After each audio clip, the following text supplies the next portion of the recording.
Over the years, I've grown to love hummus of any kind. It's a great snacking food. I love to have it around for parties. And you know, there's lots of different ways to approach hummus. The traditional approach is to use chickpeas.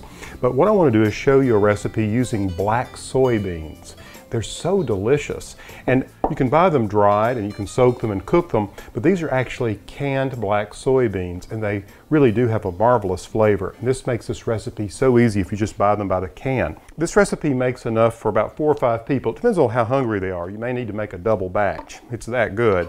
Now what I've done is just crushed a clove of garlic and I'm going to throw it here in the food processor. First thing you want to do is kind of get the garlic and the beans working together. So I'm taking the beans, 15-ounce can of beans in here. That equals about, well, almost 2 cups. Get those in there like that. And we'll just puree those together.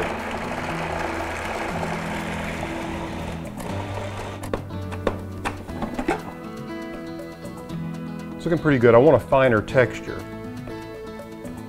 Still pretty coarse, so let's pop this in here and give it another whirl.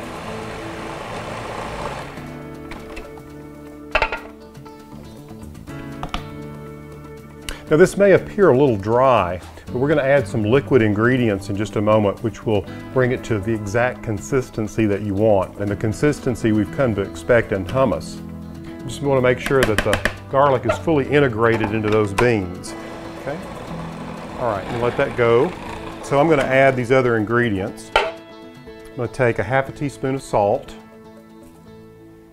and I have sriracha sauce, which is made from sun-dried chilies. Yummy stuff. Takes just a little. I'm using 1 teaspoon of this fiery stuff. This will give it a little heat. And then I have some tahini. I have a tablespoon and a half of tahini, and that's made from pureed toasted sesame seeds. Yummy stuff. Push all that around. This.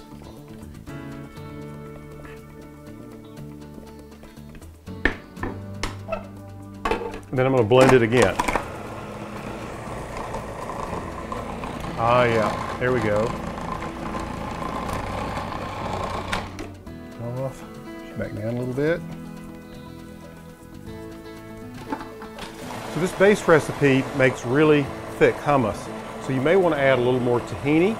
That will make it a little more creamier, and you can also add a little water. And now I'm ready to pour the hummus in this bowl in the center of this platter of pita chips. It just folds out like this. It looks beautiful. I wish you could smell it. It's a wonderful aroma to it. Just set that down. And then you just want to garnish it with a little paprika like this. And then I always like to take some parsley just to green it up a little bit. Just break up some parsley leaves like this. Decorate the top. And you're ready for guests. This is really good. You should give this recipe a try. Black soybeans. Who'd ever thought? This recipe is brought to you by the soybean farmers of Arkansas.